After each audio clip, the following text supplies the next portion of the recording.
Last time it was a little different because there was this instruction to like, I don't know, unless I'm just missing it. Last time there was instructions to like create a video of yourself and answer those questions. Did we have that this week as well? We do. Yep. Where's that found?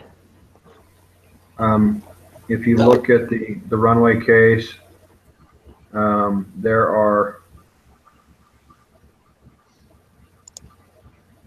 Yeah, it's the prep assignment, Rent the Runway. It's the very first assignment. Okay. See, I thought, because last time, like Wednesday, it was weird because there was a different section that talked about posting to the group. These, I think we were just supposed to answer these for ourselves to come ready to the group meeting. And now I think we just answer the 6 questions. It says prepare for your group discussion by answering the questions below. And then the other one says,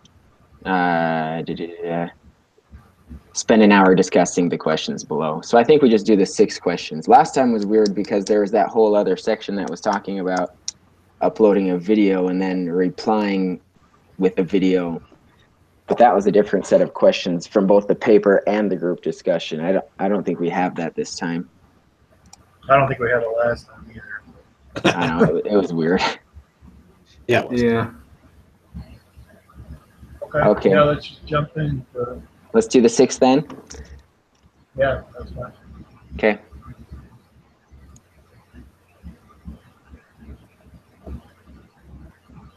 All right.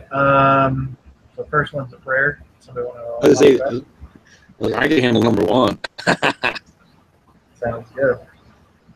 Okay, I'll take care of it. Our dear Heavenly Father, we are grateful for this day and this opportunity we have through technology to come together as classmates in this group, that we might be able to work together to better learn the techniques of business in our lives in a way to utilize them in a manner that be pleasing unto Thee. We ask that Thy Spirit might guide us and direct us throughout this discussion that we have, that we might be able to have a civil discussion with one another that will help us gain a better understanding of the concepts we are learning.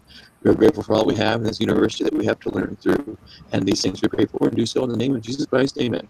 Amen. Looks like Connor made it. We prayed him here. There you go. Hallelujah. How's it going, guys? Good. Hey, Connor, do you have those 6 questions up? Yeah. More like, Yeah, it looks like there's 4. yeah. Oh, I guess so. Okay. Does anybody have anything for the second one? Spiritual. I can share a story that happened today. Sure. It's nothing related to this, but it's of a spiritual nature. So my brother, he was supposed to go on a trip to Korea, and his flight got delayed. And while he was waiting for his flight that was delayed, he started feeling a lot of abdominal pain. And so he ended up going and getting it checked out while he was waiting for his plane, and they suspected appendicitis. Long story short, his flight got delayed. He ended up with an acute appendicitis and went into surgery and had it all taken care of. But he would have been on his way to Korea on a plane if it hadn't had complications on on the plane ride. He'd have been over there and had complications, which would have been a little interesting. And the whole point is sometimes the Lord takes care of things in strange and unusual ways. And, it'd be easy to get frustrated that, hey, my plane's delayed. And, sometimes things just work out the way they do for a reason. Absolutely. Or if he was in the air when something bad happened. Yeah, I mean, you can imagine being on somewhere in the air between here and, Korea. There's a lot of water, and there's nowhere to land and take them to a hospital. So, like, that'd be a long trip with a, potentially a burst appendix. So, Wow. Yeah, it's pretty crazy. anyways, Thanks for sharing that.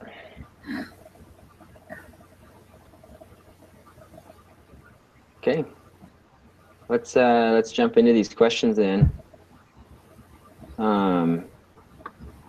Vote individually. What grade would you give the founders of Rent the Runway for their work in starting Rent the Runway? What specifically did you see as most effective? Okay, let's just do that first part then.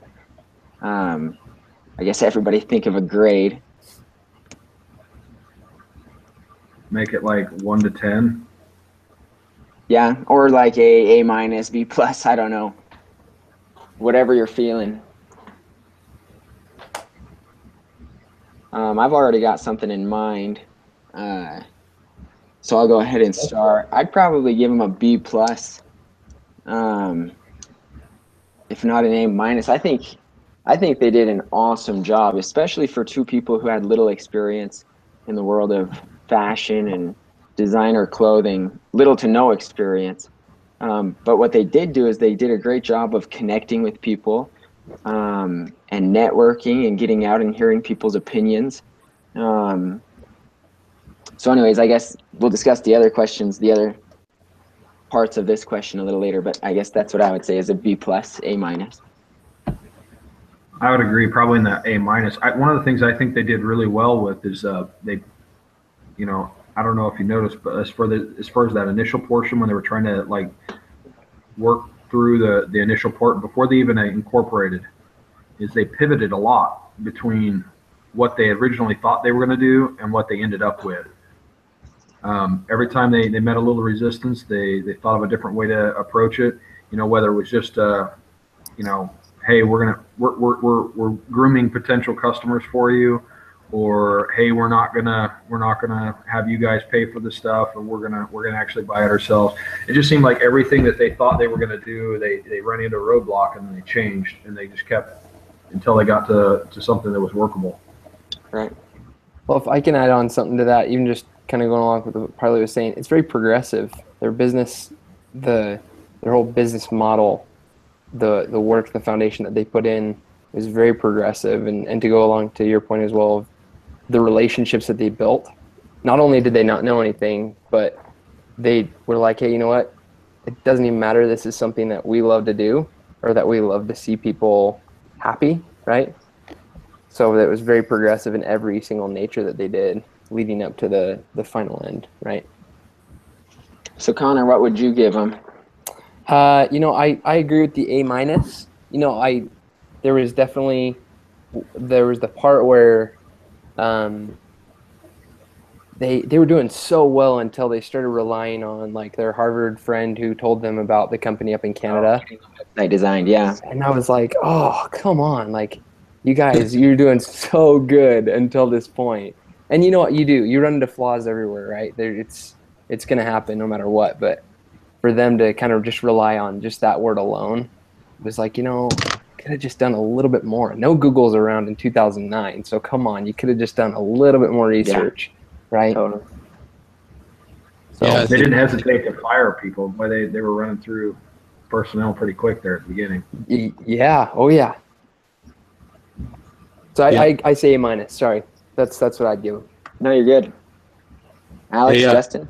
I think we're all coming on the same way about an A minus. I think you guys hit a lot of it on the head.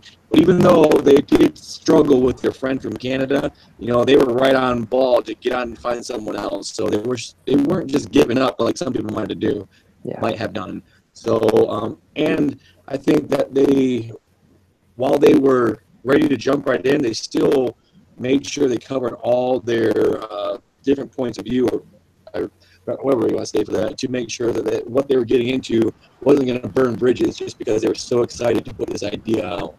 You know, they're like, hey, women should have this, but then they're like, oh, wait, if we go in too fast and don't take proper steps, it might crash and burn before we have a chance to get it out. So they were kind of seeing the future of what it could be and how to get there before they were even doing it. So they were doing a pretty good job, yes, me. Good points. Okay, for me, I'd give them. I'm right around there in the B plus range. You know, for me, my biggest question for entrepreneurs is, you know, how do you make that initial jump? And these girls did it, and I mean, they had big careers in front of them, and they were still had the guts to be able to do it, but it doesn't seem like they did much homework before they started. They just kind of went with it, and luckily it was a great idea, and they had the determination and the wherewithal to adapt and pivot, like you said. But they struggled at first.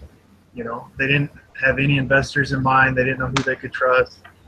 They struggled towards the end because they didn't have a CTO. All these things that they struggled with. And I think if they would have just sat down a little bit in the beginning and thought it out a little bit, best case scenario and worst case scenario. It seems like they hit the best case scenario for their company. I think they would have had been able to plan a little better. On that note, though, they did do a lot of surveys and mock tests, or I don't know exactly the right word for it, but customer sampling through the different colleges, and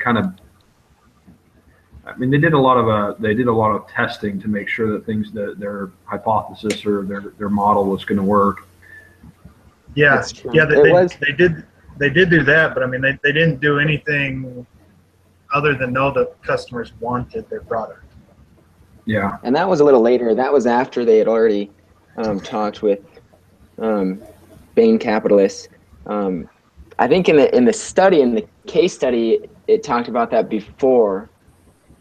I went back and looked because I wondered how they had all of the money to buy the merchandise for those, and it turned out that even though that came in the case before, they went to the venture capitalists, that they actually had done that afterwards. So it was a little bit later, and because I kind of got hung up on that too, that they hadn't really tested anything until after they had been to the venture capitalists. But at the same time, it's kind of hard to do without some capital. Absolutely. Could I also just add in one thing that I thought was amazing from this case? Customer insights. I know we're talking about customers right now, and so we talk about customer service, and then we talk about customer insights.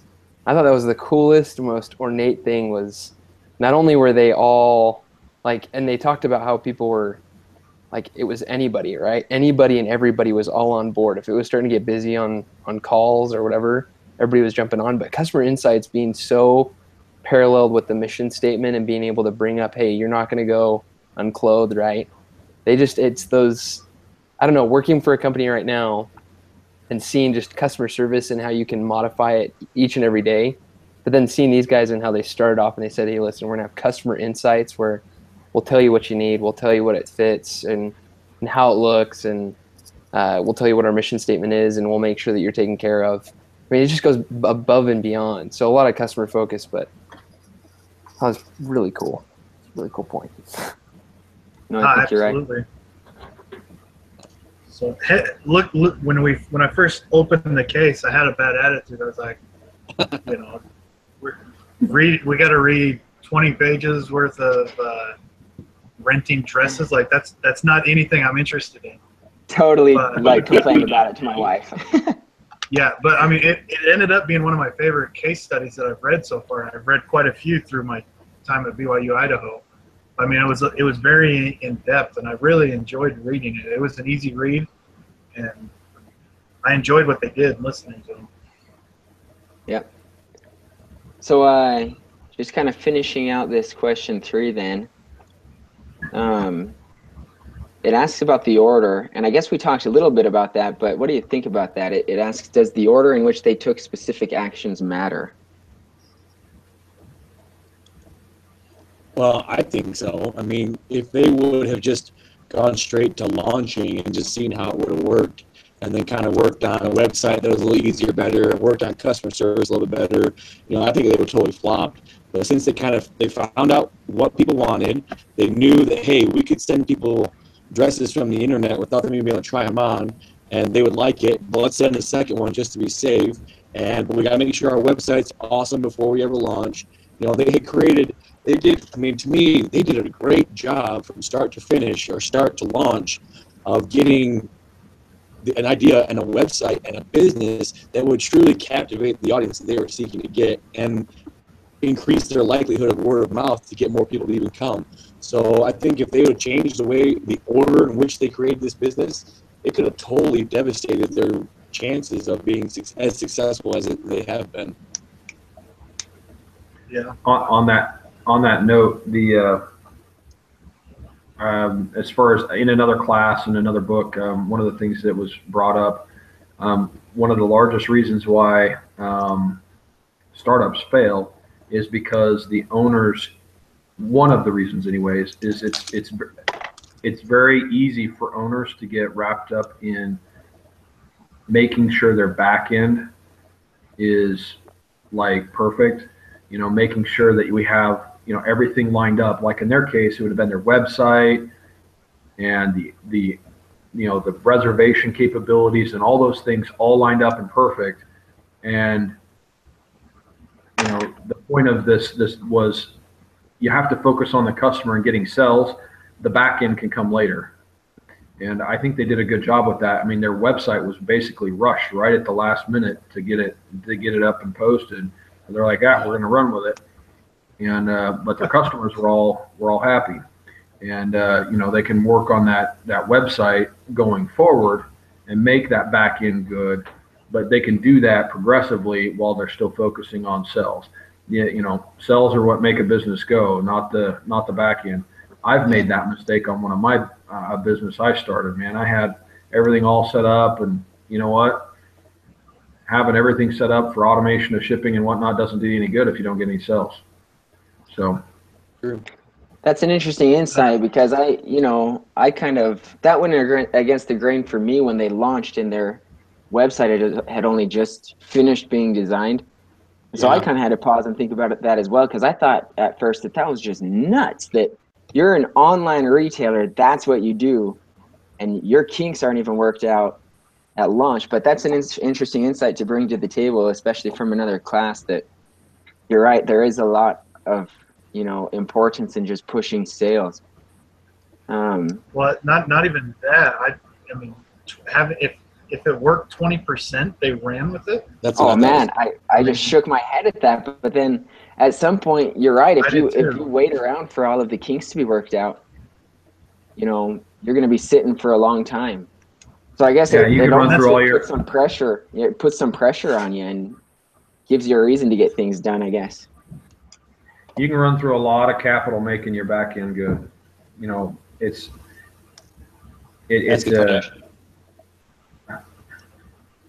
what's that? I said, ask a Kardashian. Not exactly what I was referring to. We apologize, TAs. Oh, sorry. Set me up. I'm sorry. And they did face some issues with that, but not a whole lot, surprisingly. It seemed like customers were having good experiences on the website despite some of the problems they faced. I mean, with some of it was inventory.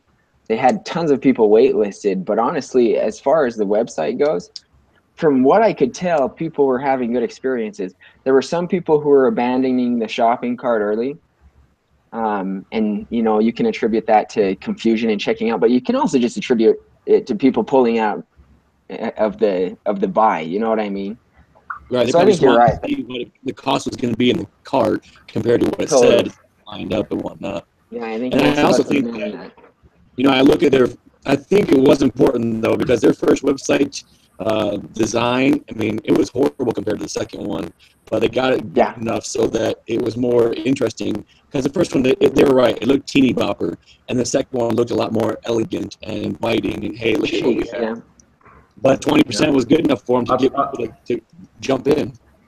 I'll tell you what, though, they were getting greater than 5% follow through or like capture of sales on their referrals.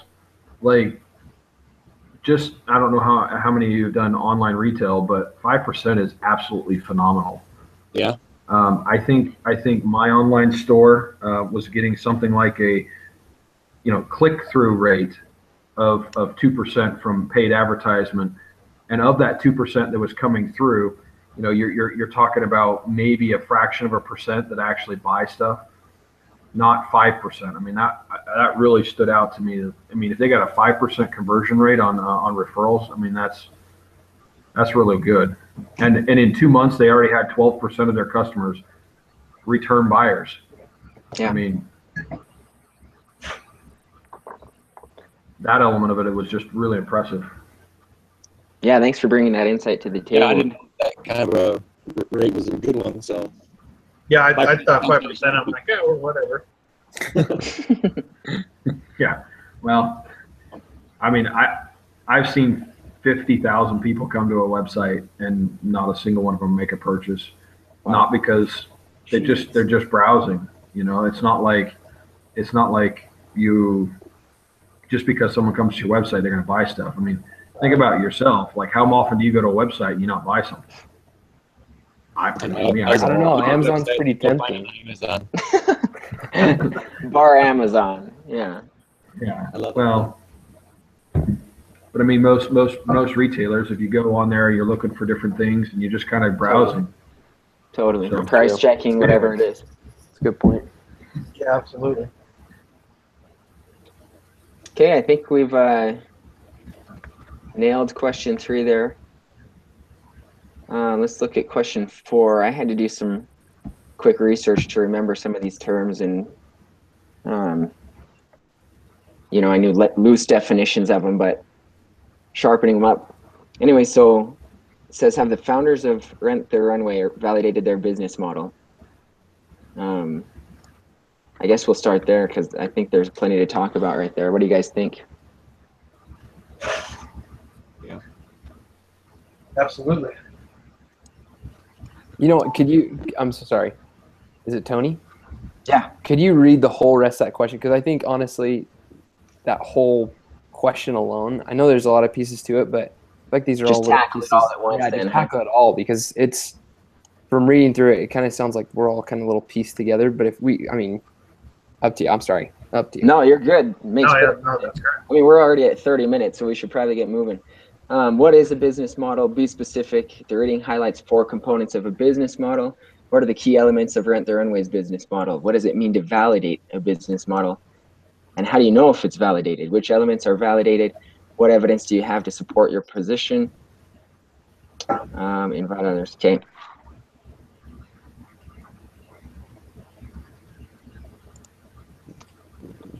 So Alex, you said that they had absolutely validated their business model. Why do you say that? Well, just by the traffic, the amount of traffic and the repeat customers that they had, you know, they proved that it worked. They got customers they had addresses that were backlisted for a long time. I don't think there's any doubt that Bain Capital wants them to go further right away. Have you guys been in classes that used? Sorry, Alex. Go ahead. No, go ahead. I was done. Have you guys been in classes that use the business model canvas? I Yeah, haven't. This is the first time I've ever. Okay. Not only is this the first time I've ever heard of it, but like I've got a friend from a ward that I lived in. He's been a venture capitalist for the last 30 years, and he's still actively building businesses and funding them. In fact, he and I talked about a business idea this last weekend, but he'd never seen it before either. The canvas. and he's an adjunct professor in the entrepreneur program in Florida. Wow. So I was just like, I wonder how widespread it is, but we used it a lot in a couple of my classes, and I think, I mean, even if you haven't seen the business model canvas, if you've ever actually sat down and designed a business model, you've probably hit all of the elements of it if it's a good business model, I think. Because it's just kind of common sense. It's, what am I offering the customer? What's my relationship with the customer? What are my distribution channels? What's my cost structure? And as I read the case, I think they did a good job of figuring most of those things out, which is, I guess, to be expected. They're both Harvard Business School graduates, but I think especially something they definitely had was the value proposition, and then the relationship with the client. And we kind of talked about this, but I think this is something they kind of pivoted on too, because in the beginning they talked about it being like the Netflix of fashion. Right. Yeah. And then I think it transformed more into, getting to the point with one of your customers where they're saying, I've never felt so special. This is an awesome experience for me. So much more than just Netflix for fashion. You know what I mean? Yeah. Well, even that with the material they had, they went from 2 compliments of their own stuff to 12 compliments with the stuff they were rented. So I mean, they're making the difference that they wanted. That's what they wanted, is to make the person feel special. And the way they treated their customers when they came onto their site, they said they talked to them like they were their girlfriends. They were just talking, and they'd help them out, and they were so helpful. You were talking about that. It's Connor, right? Who was talking about who was talking about just how they interacted with their customers. And I think that's huge, because when somebody comes on there, that's what's going to bring them back. If they had a good experience, and if they had somebody there that was there to help them, and that made them feel good about themselves from the very beginning, I think that's something that they're going to come back to. Yeah, and they didn't even have like a time limit for the calls. Like, you take care of that person, no matter how long the time, you get it done. Right. That's awesome. And to solidify that too, where we probably talked about that 20% coming back, 20%. And then how can we increase that even more, right? Then you get those referrals. When you look at that number that doubled from going, I think it was like 50,000 to like 150,000 customers returning in just a week time span. Now, given I think that was around the holiday time or whatever, but Tony, do you also have that on like a Word document or something that you could send to me? That business model? Yeah, I can send it to you. I'll just send you a link to like an image of it or something. That'd be awesome. Sure.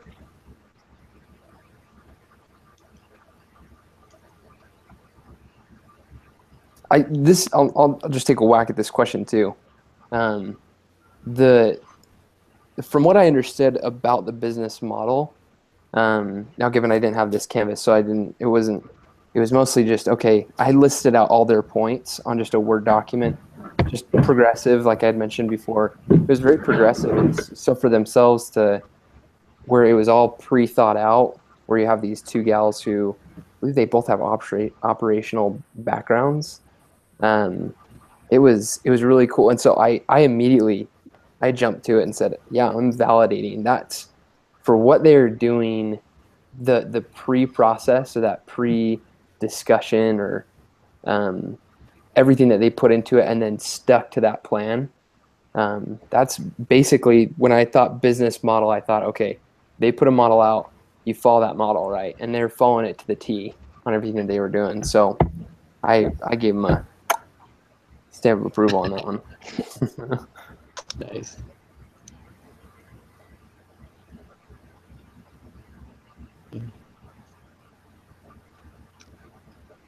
So just the last part of this question, not to beat a dead horse, but the TOM there, let me get back to the question. Sorry, I've got like a million tabs open.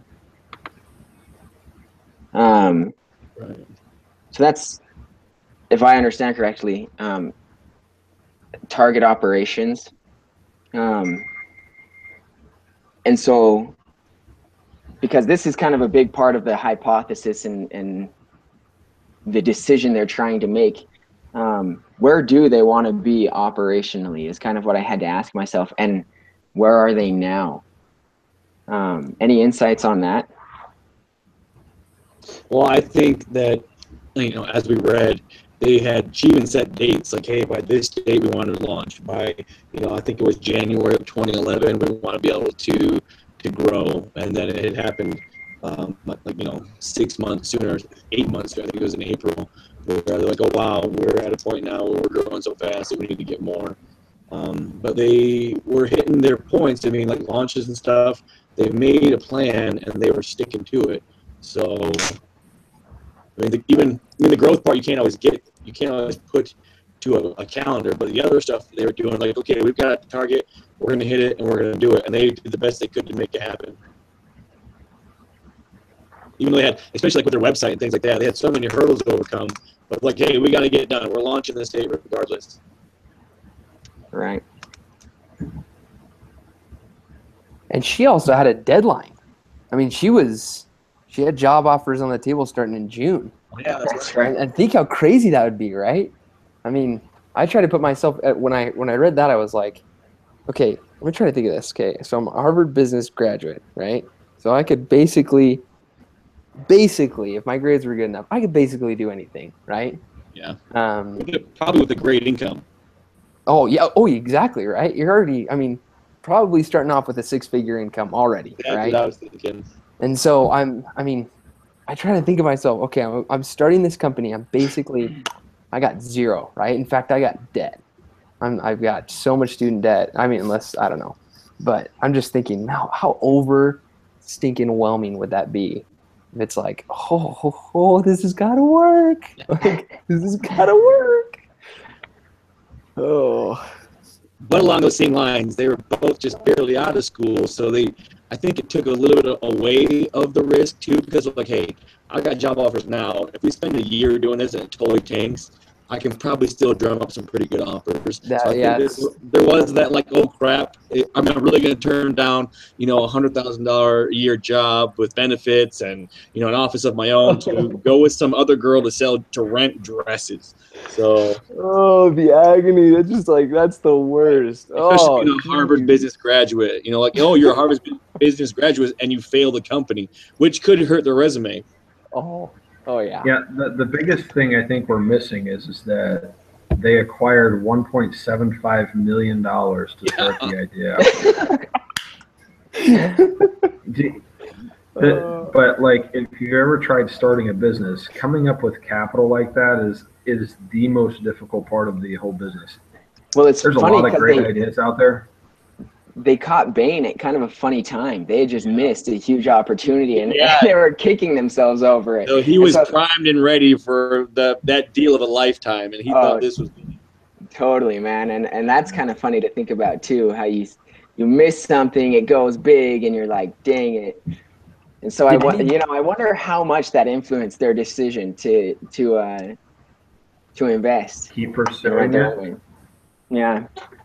Well, I mean, from them, the reason they would keep pursuing is, hey, we just got funding for $1.75 million. Yeah, exactly. I'm not backing out now. So, anyway. Very true. Did anybody look up that company, by the way, that Luxury Gilt Group? I didn't. No. I looked it up, and I guess it's a competitor to Nordstrom's. Oh wow. And so I was like, dang. Yeah, they missed out on a huge opportunity, right? Like, so I was like, oh crud, like good for like. And then this rolls around, right? And you're like, yes, like you can take all my money, just take it all, just run with it, right? Awesome. Okay, so I think the next question kind of moves us into the financial analysis part of our study. So it says, how many times does a dress need to be rented in order to break even? How many times has an average dress been rented during the first 2 months of operation? What do these results imply about the viability of the business? What did you guys come up with that for that number? Based off of Exhibit 4, if I did it right, I think I got a break-even point of 8 times the dress needs to be rented a year or month. Rounded up from 7 point something. Yeah, because you can't do half a 7.6. Right. You can't rent half a dress. So I got 8. I concur with that. Yeah. What I don't, the sample they gave us, it's the bottom part that didn't make the compared to early performance. That part didn't make any sense to me because they didn't actually use the effective inventory. They used the original inventory, and we're using 2 of each one. Could you guys really quick? Can I stop you really quick, Parley? Can you guys go through the numbers that you did have? Because I got a different number, and I knew the second that I did it, I was like, that just does not feel right. Could you guys go through your numbers really quickly? I'll go ahead. Yeah, go ahead. So what I did was cost per rental was $226. Yep. So effective cost per rental, because you have to send 2 dresses, is $452. Oh, that's what I did wrong. Okay. Yep. And then revenue was 90, variable cost 31, and then Yep. the margin was 59. Yeah. Dang it. Okay. So it was just my one number. Yeah. Okay. So it even said in there in the directions, remember, there's 2 dresses. I know. And I looked at that and I was like, oh, there's no way. It's trying to trick us, right? Like he's just saying it's free. Like, come So on. basically, It's you have free. 2 dresses out of commission every time you do 1 rental. Bingo. Dang it. Crud. Okay. Thank you. Oh. I appreciate it. So did you guys do the cost to compare to early performance? Did you do that stuff too? Yeah, but like you said, how he did it in the video, and I think how he had to do it for this case. Well, first off, this financial analysis is super limited. It is. There's so much that it does not take into account, but I guess they just wanted a simple one.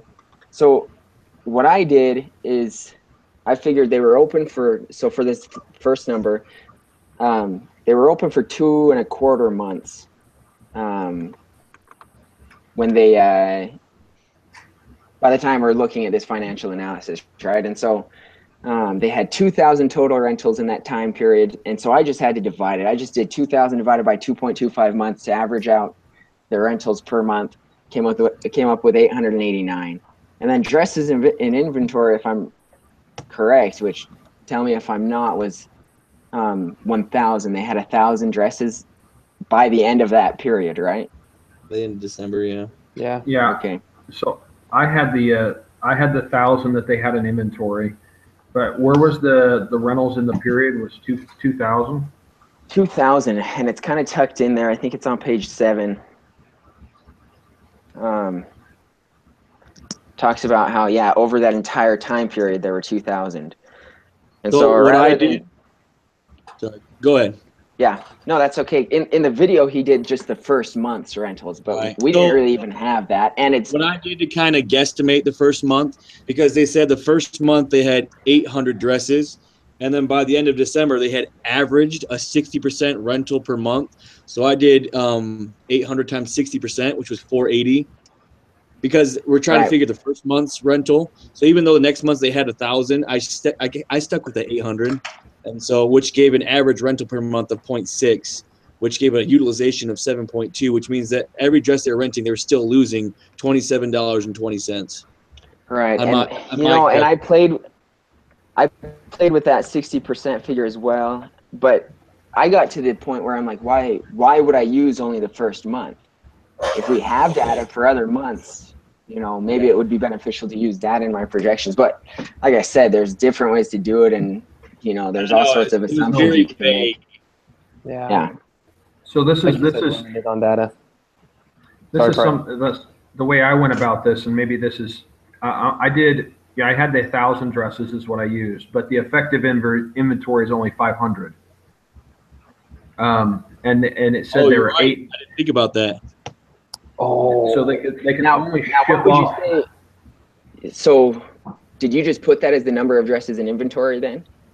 Well, see, this is the point that I was saying I thought was wrong in the video, because on the video rentals, it used the original number of rentals. But the thing is if I ship off 2 every time, my effective inventory is only 500, or in this case. Now, what I did is each transaction takes 8 days, right? Mm-hmm. So in a 30-day period, I could ship off those dresses 3.75 times, basically, in a 30-day period. And if I take 60% utilization, 60% of it's gone at all times, that means 40% of it's there, which means that 40% of those available rental periods on any given dress are not used. So an average rental per month would be 2.25, which 2.25 times 500 per month times 2 would put it at 2,250. So my numbers, I didn't use the 2,000, but I got there anyway. Well, so that would be an estimated annual utilization of 27 per dress, or per. It's not per dress, but per effective inventory. rental, right? Yeah, and I have annual profit per dress at 1141. Geez, such a lot of different ways of getting. I know, right? Holy smokes. See, but the only thing is, didn't they say they were still running in the red? Well, they have fixed costs that aren't taken into account here, Right. Mhm. and that's huge. They have 8 employees, and say they get paid $60,000 a piece. Oh, right. And then they have a warehouse that they're paying rent on.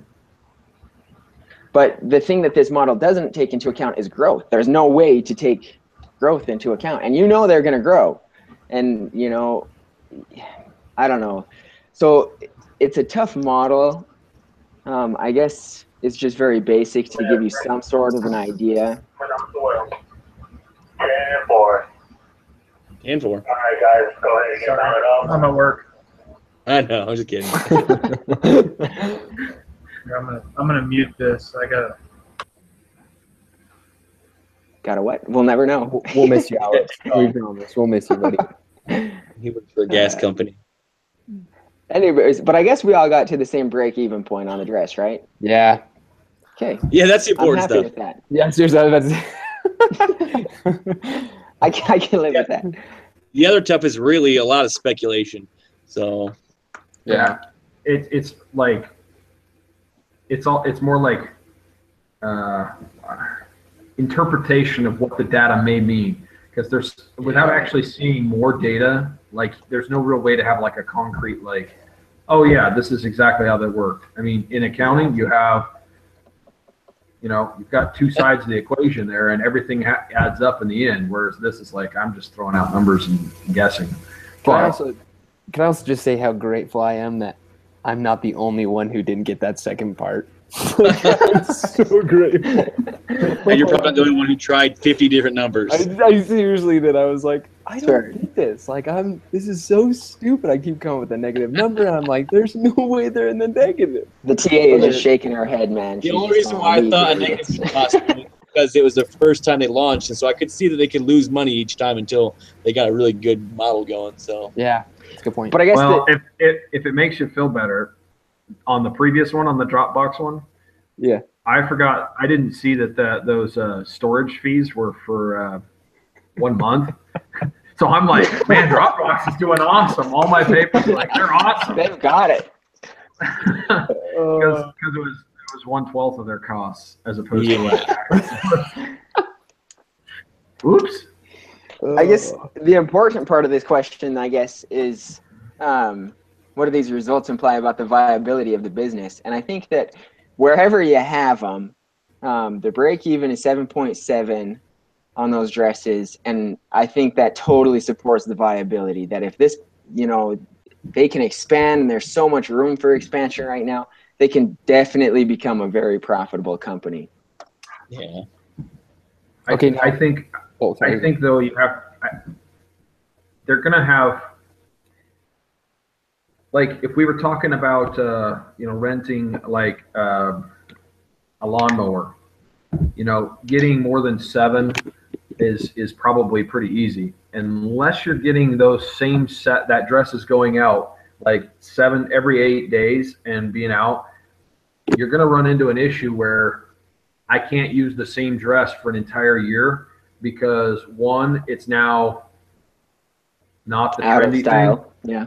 or two, it's now been used enough that time to replace. it's not gonna look new.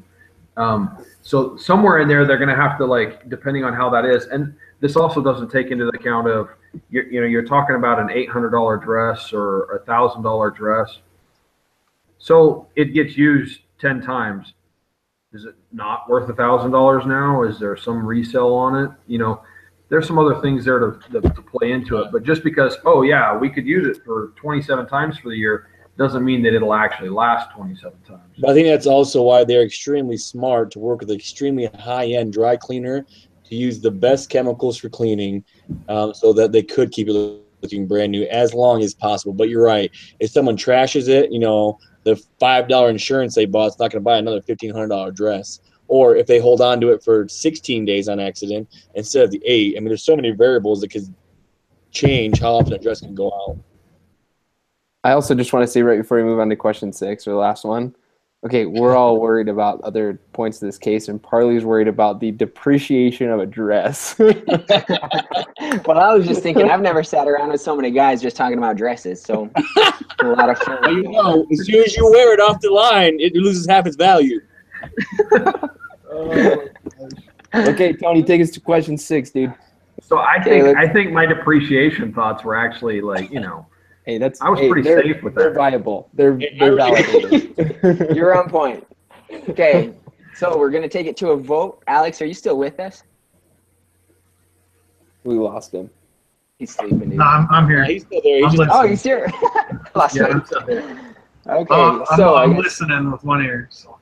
Okay, you're good. So, decision time. Should Rent the Runway seek to scale quickly now or address operational efficiencies? Let's just, on the count of 3. 1 is going to be scale quickly, and 2 is going to be operations. We're just going to do count of 3, and everybody say it at once, so you can't change your answer based on what other people are saying. Ready? Alex, do you have your microphone on? You can't get out of this one. Yeah, I'm good. So one Okay. one is grow. 1 is to scale, 2 is to fix operations. okay. Okay, ready? Can we have a third? Can we have a third option? Yeah, you can That's, say I three. wish there was on the pre-discussion poll. So. I think you may not be the only one there. Okay, ready? 1, 2, 3. 2. 2. Oh, we got some mixed responses. Okay, who said 1 there? Was that you, Dustin? Yeah, I said 1. I don't know. I especially after listening to Parley talk about if you spend too much on your back end, you know, I'm like, you know, they've got it going pretty well, and they're fixing operational efficiencies as they go along, and they're not at a point right now where I think it's going to be make or break. I think they're at a point where people need more options, especially coming around holiday times. You know, if they can have more holiday apparel ready for the upcoming holiday instead of waiting till after the next holiday, I think they could make a huge jump into the market during that time. Parley smiling. He's like, do some things, but don't wait until 2011. Am I right, Parley? Right. Yeah. Well, so the first thing is I think I voted for the wrong thing because I'm on board with what he's saying, mostly, not because he's saying something that I don't agree with, but because I don't think that they should wait to grow their, you know, to keep growing. So was 1 supposed to be grow or 2? Yeah. 1 was quickly. grow. 1 was grow. Okay, sorry. I won 1. I said 2, thinking I was getting 1. He's already going back. Wait, we did the 1, 2, 3 pivot, so you can't go back. That's it. Actually, I think I'm going to change mine too now. Justin, you're so influential. I'm not changing mine. I just said the I wrong know. thing. I'm just messing with you. We'll pretend that's the No. case, Parley. Yeah, really, I think there should be a 1.5, and that would be, you know, continue to push forward with things like the accessories and start expanding that way so that they're getting, I mean, people are going to understand that you're like brand new. I mean, if you've got like, you start adding the jewelry and you're like, beta, we're doing jewelry. And you just have that as like a, you know, a separate deal. Like people are going to understand. Hey, they're just getting. I want to hear that again. Especially with their customer service model, you know, where they are actively talking with the customer. People If they're love like, them. hey, just so you know, we've got this awesome dress, but we're starting to throw in necklaces, purses, and shoes, you know, because we just bought a crap ton of it because we got a ton more money now. You know, it's like, or they can say, hey, our website's a little bit cooler now. Like, which one sounds better? I'm going to switch my position, actually. Oh I'm my lying. gosh. I'm not going to, Connor. This guy. Yeah, but so I don't know that they need to wait until 2011. So that's kind of my like reservation. I don't think there's any reason to say, okay, we're not going to start doing anything until 2011. I think they can be responsive, but I don't think they should do anything right now as far as expansion goes. And several reasons for that in my mind. One of them is their founders, they don't even have a CMO. I was in a consumer behavior class and we got into a discussion like this over a different case. And they're like, man, you need to have a CMO. If you want to go anywhere and if you're especially as you start gaining customers. I mean, they have 150,000 members. They just say a CMO is key. Having somebody who's actually very proficient in marketing and studied marketing, not just somebody who, Hyman, who can, kind of fill the role of a marketer, somebody who can actually get into marketing. I think they need somebody in CTO as well. They don't even have their logistics quite nailed down yet. And so to put more on that and to put more into the logistics side of things, I think they could run into serious issues. And right now they are at a point in their business that they're still making a lot of first impressions. And despite the fact that they have awesome customer service on the website, I think that they could damage their name and their reputation and their brand if they started having issues. They could lose a lot of credibility. If dresses are showing up late or not coming in time, all of a sudden you get some bad reviews, and those never go away. So I think that, first they get their ducks in a row with the most important of things, and then they start phasing expansion. They don't go all at once. They go raise some capital. They expand a little bit. They raise a little more capital. They expand, and then they get to a point where maybe they can say, okay, we're going to go to the next level of growth here. Yep, that's what I would Did say. I hear Alex? I was giving Alex a shot. Yeah, no, I agree with what the majority of you guys have been saying. I think they need to fix the operational issues first. I mean, where they're still a young company, they've got to, just like Tony said, they've got to be worried about brand recognition right now. I mean, what they do right now is going to be making a name for themselves now and in the future. But I also think that they have to grow. I mean, the market is there for them to grow. I mean, they're worried about potential copycats in the future. I think that now's their time to capitalize and seize the market. The thing I worry about is them shipping jewelry. I can see shipping a dress to someone, but if you start shipping expensive earrings and necklaces and stuff like that, how you insure yourself to prevent, as soon as somebody figures out that this company's got a trademark package that they said they had, that comes in the mail that could have potentially $1,000 dress in it, or That's a or good even point. more expensive earrings or a necklace. I mean, I think they're going to have to do something different with that side of it. The UPS boxes had their logo on it, so Yeah. all you have Correct, to do is yeah. follow the boxes. Exactly. That's a really good point, Alex. So that was kind of my 2 cents. $1,000 of stuff. I'm muted. I'm talking and I'm muted. There's probably something they can do with insurance, but that's probably gonna be really expensive. So that is something to work into the model as they look into expanding. There was another company that they had looked at that was apparently pretty profitable with their jewelry, and they had high margins. So I think there's a way to do it, but I think you're right, Alex, especially as a young company that's still figuring things out. That may be a little bit scary. Yeah, and right now they know dresses, they know it works. I mean, I think they need to stick with that. Just like Justin said, you got to, if you're going around the holidays, dresses are going to be in high demand. I mean, stock up for that. That would be what I would suggest. Yeah. Okay, so I know you ones out there need some convincing. So let me hit you with the 2 really quick. So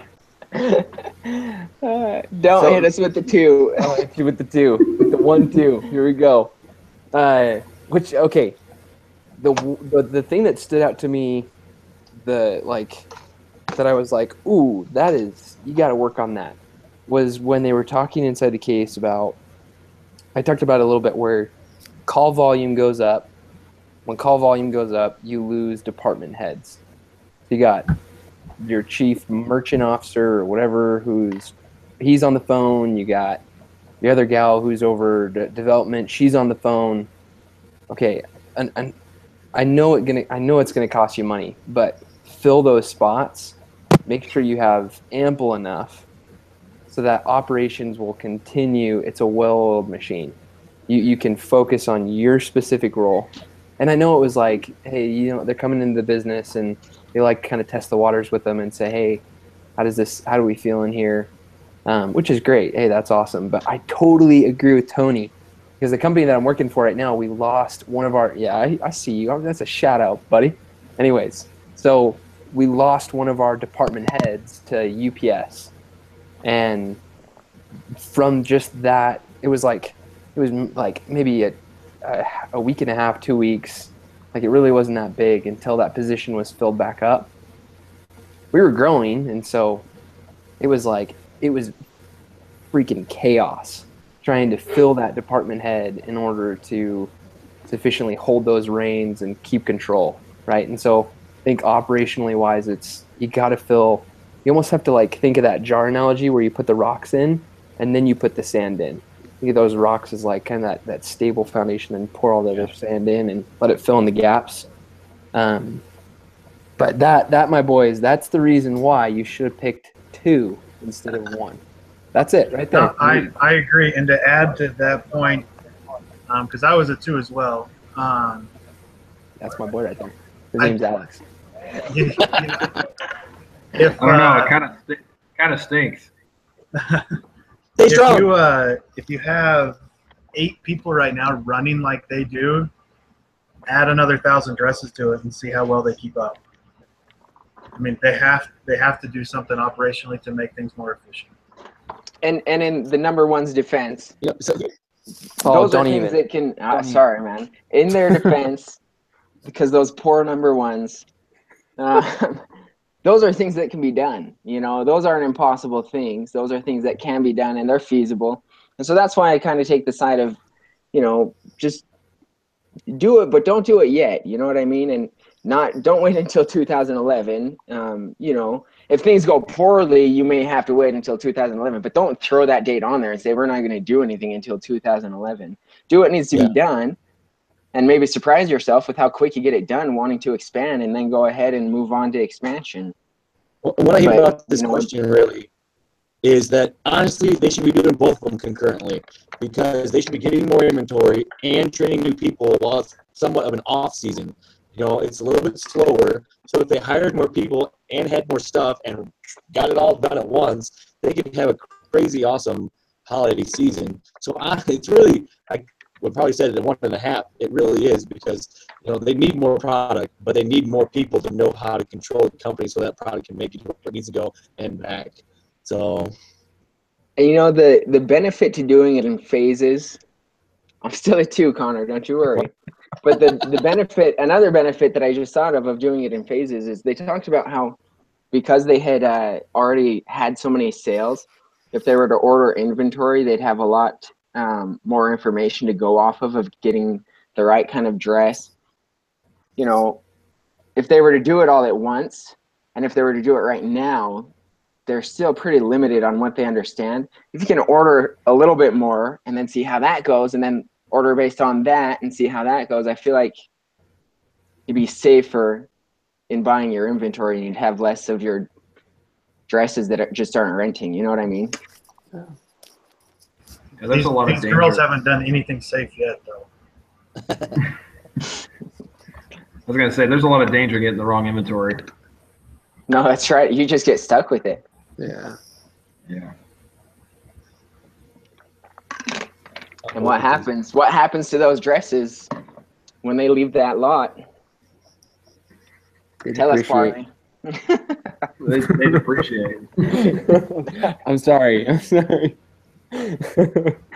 Honestly, that was one of the things that I thought that they could improve on is, you know, I mean, these dresses are going to go out of style. I mean, they're only going to have a shelf life of I don't know how many wears. But I mean, maybe that could be a way that they could recuperate some of their bottom line cost, is selling these dresses at a discount. Did they talk about that? Did I miss that? No, they didn't. I was surprised too, because they didn't talk about what they do when the dress is, you know, end of life. I confess that I did go to renttherunway.com. Yeah. And they do have a section where they sell them at a discount. They say like up to 75% off. There you go. And I'm not okay. I'm so sorry. I want honestly look at their business now. I mean, I know. I did look. It is so I didn't look much sweet. into the business. I just looked at the Hey, website. guys, we are recording this, right? You know that, okay? It's gonna check my history. Alex, like, don't hold what? it against me, please. That's for my wife, okay? Oh. But So anyway, I'm obviously, just- like, oh, go ahead. So I'm just curious, like, have any of you ever seen your spouse, your significant other, or anybody really, like walking around in a $1,500 dress? Mother of pearl. Nope. I We're in certainly college. Come on, man. These are the people who take a picture in a dress and can't be seen in it again because they were photographed in it. I do know some Yeah. people like that. Okay, but I want to go back to this really quick. From then, like almost a 7-year time frame, that I was looking. I wasn't really looking at their, like on their website. They're even like dipping their hands now into like entrepreneurial affairs of like these gals have started. There's a section on their website where they now are giving awards out to these other, like anybody who is willing to start like their own business, and they're providing them capital. Really? And I was like, how cool is that? Like you what goes around comes around, right? You were so blessed with that, like millions of dollars in the very beginning, and now here we are, and they're providing a dream for somebody else, right? It not only goes from, oh, this dress looks great on me, but now I can also, man, I feel good because I'm making a difference, right? Guys, That's you know it. what? I'm I done. think I'm muted. we should go into business, and I think we should start renting designer jeans to men. Like pre-dirty ones and stuff.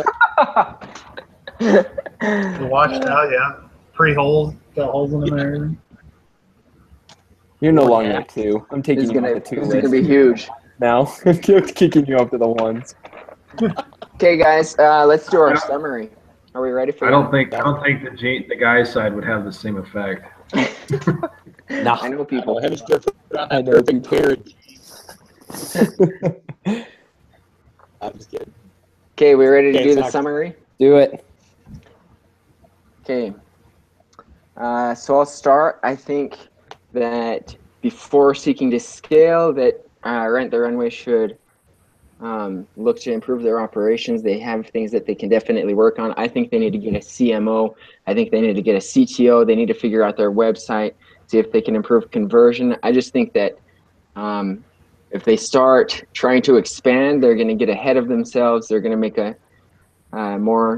they'll make more poor first impressions, and it could be very damaging to their brand. I think venture capitalists would rather see a great business idea and a business that's running well,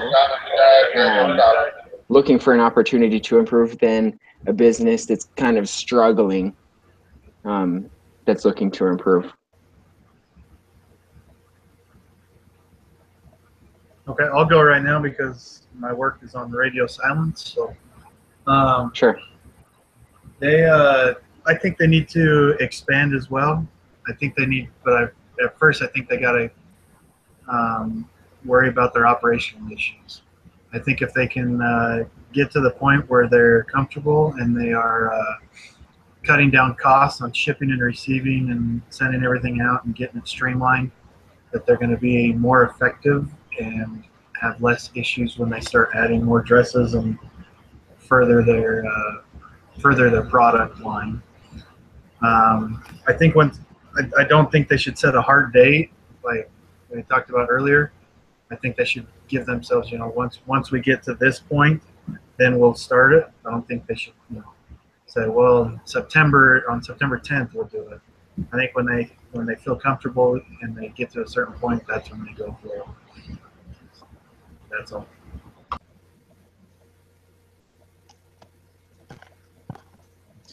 I'll go ahead.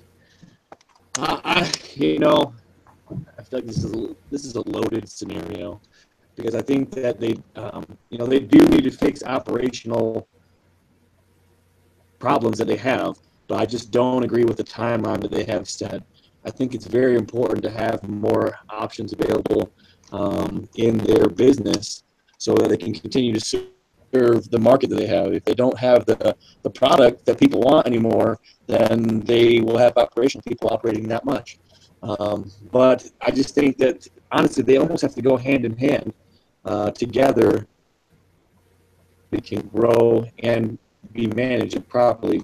But if I have to pick one, I would still stick with two, saying accelerate and get more options for the people. And if you can do that faster and then work faster as well to do operational improvements, that would probably be what I would go with.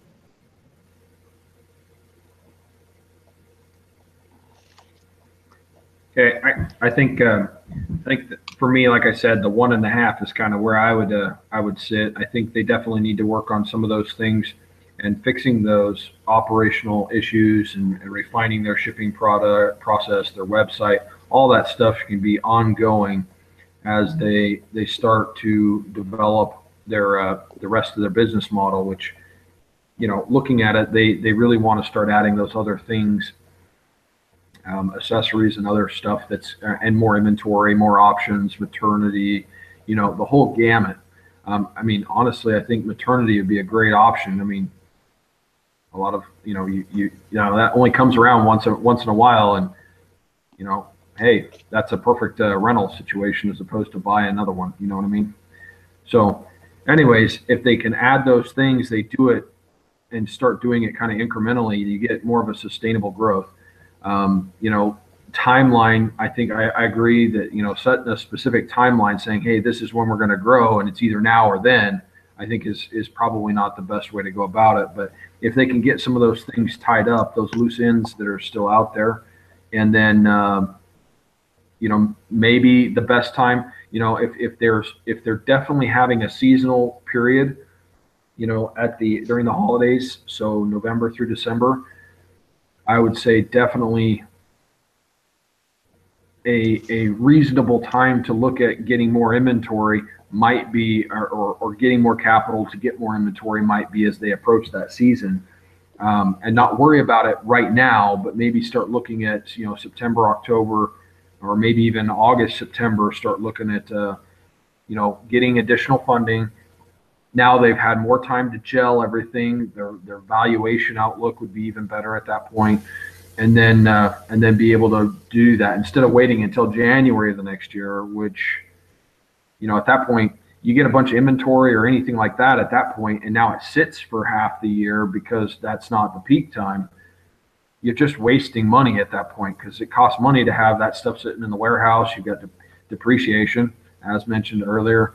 And you've got even beyond that, you've got the half-life or the shelf life of that item that's now going out of style.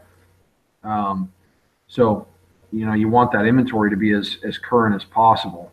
So that would be my take on it, is growth, but not immediately with additional funding and other things. Focus on getting everything kind of, let it gel a little bit is basically what I'd say. So this is a call to all those who have lost their way in life and thought that, growing fast is the key to success.